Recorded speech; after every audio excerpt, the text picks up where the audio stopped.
Shush, I have to tell you something. I was going to the second floor when Bonnie suddenly appeared, grabbed my hand, and dragged me to the bathroom. She looked around for a bit and then locked it from inside. What is it? What are you doing? You know if someone were to see us, they will get the wrong idea. I started to panic because it was the women's bathroom where she dragged me. What I'm going to tell you is something very serious, so promise me that you won't tell anyone about it, she said, looking into my eyes with a dead serious look, which made my heart flutter a bit. Fine, I won't tell anyone, I said while looking away from her eyes. No, promise me first, she said, grabbing my face and turning it toward her by making me look into her eyes. Okay, I promise, I said while pulling myself away from her grip. You know my friend Martha, who works as a receptionist in A block. She again grabbed my face and made me look into her eyes. Yeah, what about her? And please speak without grabbing my face. My ears are just fine. I grabbed her hand and said while holding it. She is being harassed by someone from a high position, she said, looking all concerned. What? She's being harassed? Who told you this? I asked her in disbelief, because our company had a strict no harassment policy for everyone, and if someone felt threatened, they could report it. I saw bruises on her back and took her to the cafe to ask her. She just wouldn't stop crying, but she did not tell me who's doing this to her, she said. Why have you not reported it yet? I asked. Did you not hear me earlier? It's someone working at a higher position, and if she cannot report it, it then means that they have influence to affect the decision of the security department as well, she said and took out her phone. What are you doing on your phone? I looked at her phone and asked. I sneakily recorded half of Martha's conversation so I can report it for her instead, she said and started to type something. What do you think you're doing? I snatched her phone away from her hand. I'm mailing this to the director, she said with a brave, innocent look in her eyes, which made me want to kiss her and at the same time bump my head purposely on the wall. What if the director is the one harassing her? Don't forget that most of these meetings are held in that place. I erased the message she was typing and handed the phone back to her. That was when someone started knocking on the door. I got nervous and looked at her helplessly because if we were to get caught, we would be in a hell of a lot of trouble. Sorry, it's me, Bonnie. I had a period disaster, so it can take a bit longer. Can you please use the bathroom on the upper floor? Thank you in advance, she shouted without waiting for a response. I looked at her in disbelief, and as I was about to open my mouth, she covered it with her small hand and placed a finger over her lips, signaling me to shut up. I think she's gone. She waited for a while and then removed her hands. I know, so please check if anyone is outside and let me go. I'll slip into the smoking area and no one will notice, I said. She nodded in response and slightly opened the bathroom door to look around. You can go now. There's no one outside. And meet me after the office so that we can come up with a plan, she whispered in my ears, and then let me go. I anxiously left the bathroom and went directly to the smoking area. I finally took a sigh of relief when I noticed that there was no one around. There was no surveillance cameras near the bathroom and smoking area, and they were so close, so it was the safest place. After a while, I went back to work and tried to focus on that, but I could not stop thinking about how close Bonnie was to me, and that it was so hard to think straight and focus on what she was saying.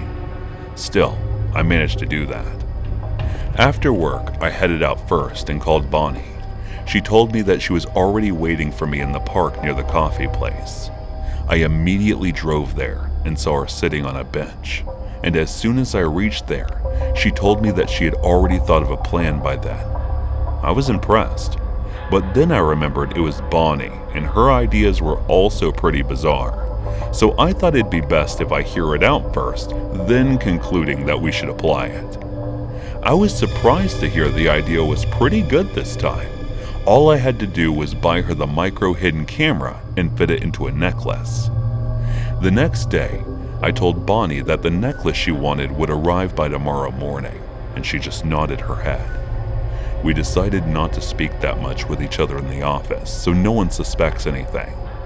Well, it was Bonnie's idea, and unnecessary because everyone in the office knew we were childhood friends. So now they were thinking that either we had a major fight or we have started to date, which, by the way, I made clear, saying that we had a fight and Bonnie was angry with me. They pretty much believed my lie, and I wasn't that surprised either. When the necklace was delivered, I called her to my place and gave it to her. The next morning, she gifted it to Martha and made her wear it forcefully. But Martha was naive, and she did not suspect a thing. She technically threatened her to keep wearing it at all times no matter what, because it's a symbol of their friendship. After that, she let her go to work. Trust me when I say that sometimes Bonnie scares me. 2 days later, Bonnie went ahead and asked Martha to give the necklace back to her, but she gave her an excuse, saying the necklace she wanted to gift her was exchanged by someone else's, and that person was asking for it back. I don't know where she came up with such excuses, but what surprised me even more was that Martha believed her and gave it back. The necklace had a hidden camera, and there was a chip in it that had recorded everything that had happened with Martha for the past 2 days. She removed the chip from the necklace and then took it home with her to search for evidence. That night, I got a call from her around 11:58 p.m., and she told me that she found the person who was harassing Martha. I suggested she tell Martha about it first before risking everything and exposing that person with her permission. The next day, we called Martha to the same park and told her about everything. She started crying and begged us to release the video on the office's online forum because she was tired and fed up with all of this. She told us that she was thinking of committing suicide today if we did not call her. We posted the video anonymously, and everyone, including directors, managers, and security heads, everyone saw it. It was the senior manager who managed the security department. We understood why she did not report it as soon as we saw the video. When we got to the office the next morning, someone came up and said, "Hey, do you know that senior manager of security not only got fired, but arrested as well for harassing an employee? He is a complete pervert. We don't know who the employee is because her face was blurred out in the video." As he said that, I looked over to Bonnie, who was focused on her work and smiling. Hey guys, thanks so much for all the support. If you haven't subscribed to the channel yet, please feel free to do so. Rough day, huh? Raina asked when she noticed me sighing for the 7th time within 20 minutes. Yeah, boss wants me to overlook the supply department, I held my head and said. What? Isn't that department infamous for always getting in trouble and mixing supplies? She raised her eyebrows and questioned me with a puzzled look. Yep, that's the one, I replied. But why you? And what happened to Manager Smith? Hasn't he been looking at that department for like years? She asked again, turning her entire body facing toward me. Yeah, he was overlooking it, but he got into an accident today and I was asked to replace him, I said with a low tone and put my head on the desk. An accident? How? He looked just fine yesterday when I saw him, she asked while forcing me to sit straight and keep my focus on her. Well, the accident happened yesterday evening when he was leaving from the office. He fell down the stairs and is currently admitted to the ICU, I replied. Honestly, she was irritating me at this point because I did not want to talk about this. But how come you got the position right away? What about when he comes back? Her asking this irritated me even more. The director wanted to replace him anyway, so I guess he took this as an opportunity. It was true that the director wanted to replace him, and he told me this over a week ago. But at the time, he did not have an excuse to do that. That's too bad for poor Mr. Smith. Anyway, congratulations on your promotion. I have to say, you're pretty lucky to get a promotion this early in the company. Otherwise, people work their butt off and still the director doesn't promote them. After saying that, she finally laughed And this time, I sighed with relief. What the heck was she trying to say that I got this easily? I have worked harder than anyone else here. I even befriended that good-for-nothing director just because he was the owner's son. He is good for nothing. Otherwise, he would have realized by now that Mr. Smith was an asset that no one would want to lose. And I don't plan on staying in this position longer, and I've decided to climb the ladder higher by the time Mr. Smith recovers, and then I will give him his position back. This good-for-nothing director does not deserve his position. He just sits around and overloads the poor employees, even with the work he is supposed to do. That day when Mr. Smith told me that he had figured out that someone was purposely mixing the orders to get their department in trouble, which made his workload 10 times more, I wanted to help him right away. But I could not do that because that would have ruined my plans. Instead, his words gave me an idea that could help me and him both. I simply just gave him some time to rest. The other, when he was leaving for work and I had already left, I came back in disguise and pushed him down the stairs, keeping in mind that I did not want to kill him, just seriously injured. The good thing is that he could not see me, and I would be able to sympathize with him as well as hire him back. I joined the company 6 months ago as a normal lower post employee and had decided that I would climb up the positions no matter the cost. Within 2 months, I gained the trust of that foolish, self-obsessed director and manipulated him into promoting me to a team leader position. No one knows, but it was me who started tampering with the orders, so the director transferred Mr. Smith to another department. But Mr. Smith was getting harder to deal with day by day, and he was able to correct all the orders by the time of their delivery. After about a month or so, I started to admire him, because he was the only one who was the most dedicated to their team out of anyone I had seen. One day, when the director invited me to lunch, he told me that he wanted to fire Mr. Smith and hire someone else with double the amount of his current salary.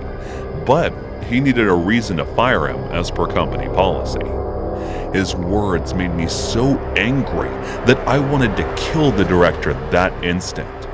But I controlled my urges and put the idea into his mind that it would be better to promote a trustworthy employee to his position. And that was how I got this position. "The director's missing!" someone screamed. I continued my focus on the work I had at hand because the position I was aiming for was his. Everyone was worried about the director, except for me. I knew exactly where he was. I worked overnight to correct the orders that were tampered with before, and the next day, I was called in by the person who was the owner as well as the chairman of the company. He told me that since I took over that position, the company's performance has improved much more, and he would love if I could report directly to him. As he was saying this, someone came in with a letter and handed it to the chairman. That idiot dares to take a vacation overseas without asking me first.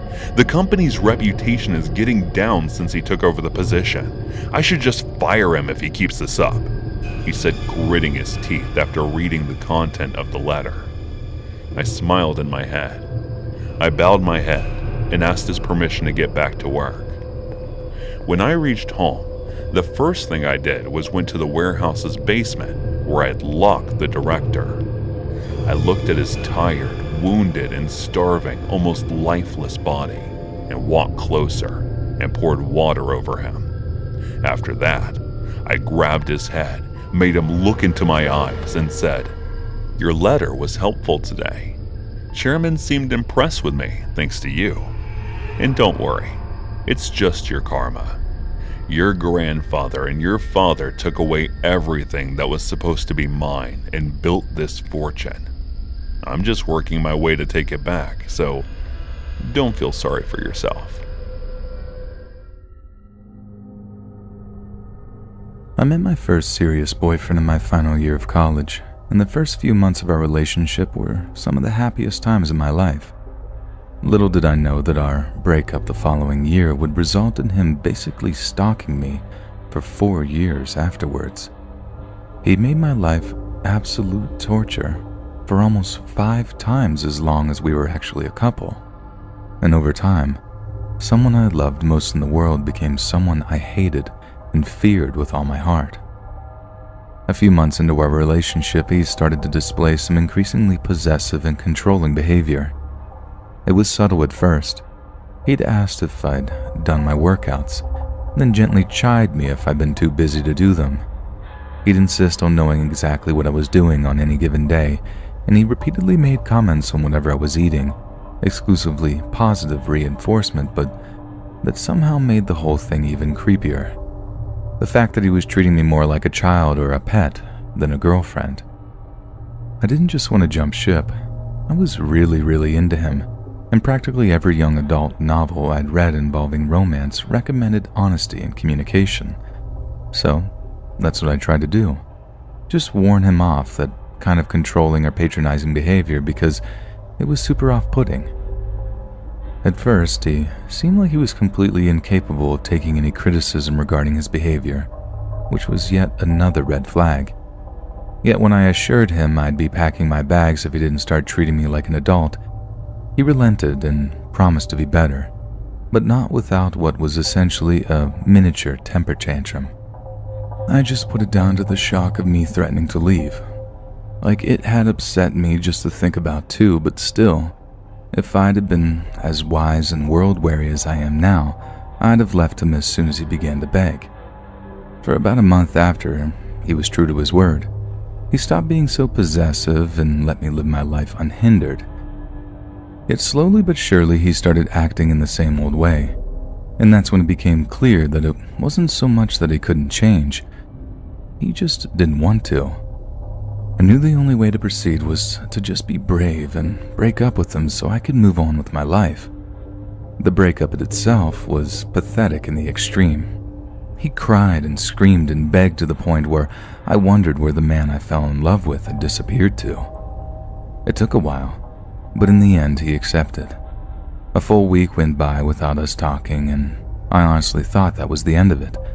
But as it turned out, it was only the beginning. At first, when we got back in contact, his behavior and demeanor seemed like nothing more than the regular pining of a spurned lover. He'd tell me he missed me, get angry when I didn't reply and send a wall of abusive text, then follow up by sending gifts to my job, like embarrassing me in front of my coworkers was somehow going to suddenly win me over. I thought this might last for a week or two at most. If I just maintained my policy of no contact, then he'd eventually lose interest and move on. But he didn't. Every time his texts and calls died down long enough for me to start hoping, they'd start right back up again as frenetic as ever. It was a real pain to change my phone number, but in the end, I had no choice. For a while that brought a measure of peace, but instead of giving up, my ex just upped his game. It started when I just so happened to bump into him at the Publix near my apartment. I put the first encounter down to chance, but he didn't make a scene or anything. We just exchanged looks and moved on. But then I started bumping into him on the way home from work too, and whenever I took my dog for a walk, and whenever I went for a run. And I realized it was never just us bumping into one another. He was actually stalking me. Confronting him about it did nothing, and the restraining order I filed was rejected until I returned with photo evidence of us bumping into one another at a multitude of different locations. But even when I got it approved by a judge, he kept the minimum distance of 100 feet, just watching me from afar. He basically was saying to me, I could do anything I want. I'm right here, and you're right there. And when that message finally came through, I knew I had to just pack my life up and move across the city. I even managed to get a transfer to a different branch of the company I worked for. But still, he somehow managed to track me down. I repeated the entire process a couple of months later, only this time, I moved entire cities. Granted, the other city was only like 50 miles away, so I could easily visit friends and family on weekends, but it was still a big move. Honestly though, I was willing to do whatever it took at that point to be rid of my ex, and that meant purging my online presence too. Yet somehow, he kept getting a hold of my number and my address. Like it got to the point where I became intensely paranoid, getting it into my head that a close friend or family member was passing on my information, maybe for money, maybe out of fear for their safety. I actually threatened to sue the company that prints out state phone books, and they insisted that they delisted me. But still, I kept getting calls from my ex. Towards the end of the 4th year, I couldn't sleep, I couldn't eat, I couldn't concentrate at work. I was a shadow of my former self. And it all crept up so slowly that I didn't realize how bad things had gotten until I fainted at work. I was offered long-term sick leave, but since the sick pay wouldn't be nearly enough to actually cover my expenses, I had no choice but to carry on with my life, even though I feared it might end at any moment as a result of my own poor health. Just then, 2 months shy of his stalking having lasted a full 5 years, a friend of mine forwarded me a news story involving misuse of resources at the National Tax Office. Staff members were using insider knowledge to find themselves and their immediate families enough tax loopholes to pay a trifling amount each year, which was obviously highly illegal.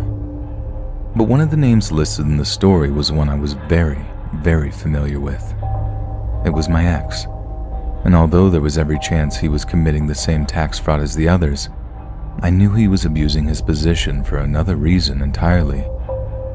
That's how, no matter how hard I tried to move on with my life, he was always able to get a hold of my updated contact details by looking up my freaking tax returns and other such paperwork.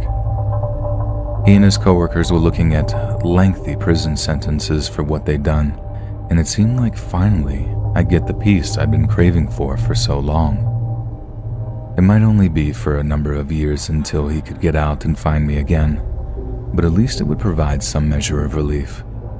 Little did I know that this peace would turn out to be permanent, as my ex obviously couldn't face the time. He took his own life before his sentencing hearing. I'm not ashamed to say that I wept with utter relief once I heard the news. I know that sounds cruel, but you have to put yourself in my shoes. That man made my life the worst it's ever been for the longest time it's ever been that way. He made any kind of romantic relationship impossible, and those were the best dating years of my life, just burned away because he couldn't handle seeing me with anyone else. He wasn't sad at the losses he'd caused me, so I won't be sad about the losses he'd caused himself. It was throughout his own pathological stubborn and possessiveness that he came to find himself in such a situation. And if you ask me, he got everything he deserved. Everything. I work accounts at the Goldberg Company, and I work the office hours, and due to the extreme workload that comes with the March filings, I have to stay late. And staying late means that you are working more, and that makes me work late hours. I don't really like piling up my work files, so I try to work them before things end.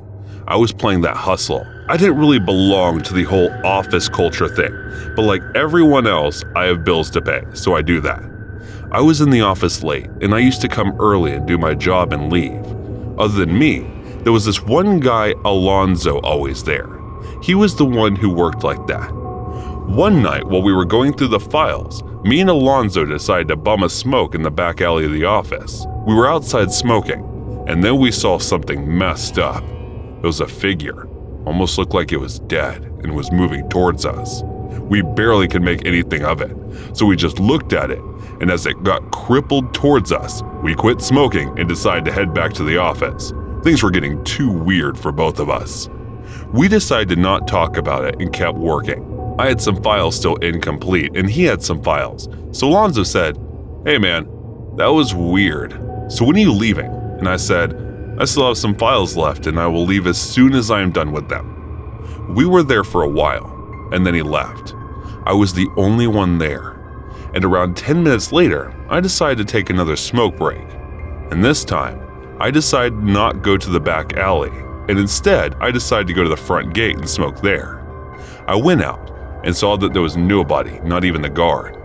I stayed there for a while, and then I saw the guard in the distance in the alley, and I called him. I shouted over him, "Hey man, Devin, you good?" And then Devin grunted and started walking really slow to me.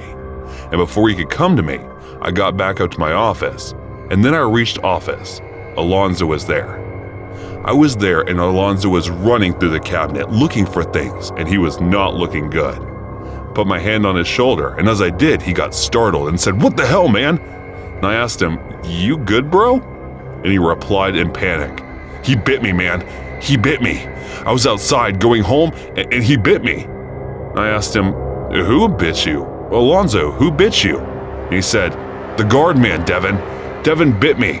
He was being all weird, and now I feel weird, and you feel..." And he was talking, I could see him being all sleepy, and he fainted right in front of me. As he dropped on the floor, I couldn't help but notice his bite marks. They were bad, and I tried waking him up. And then suddenly, he opened his eyes, and he started grunting at me. I quickly stepped away from him. I was keeping my distance, and Alonzo got up and started chasing me, but he was slow. And that is when it hit me. He was bit by a zombie. That meant one thing. Devin was a zombie. With Alonzo trying to bite me, I was in a hurry, and I kept running. I ran down the building and saw that Devin was waiting at the door, and as soon as he saw me, he started chasing me. I ran to the back alley where the same figure before was lurking. I sneaked quietly and tried to get to my car as fast as I could. There were some zombies lurking in the parking lot, so there was no way I could get to my car from there. So I somehow ran and tried to get to my home as soon as possible. And I was running, and there were zombies everywhere, and there were people other than me running from them, and even people turning into one. I wasn't focusing much on any of them. I just kept running. It was then that I must have missed the turn and I reached a dead end, a literal dead end. I tried opening up doors and tried climbing the wall, but there was no luck. I was surrounded by zombies. And then that was when I realized I will be one of them. And then they all started to come closer, and I just closed my eyes. I opened my eyes and found myself on the desk of my office. I must have fell asleep. I looked across the room, and Alonzo was still working, and I checked for any bite mark. I did find one. It was on my hand. It was a mosquito, thankfully, and not a zombie.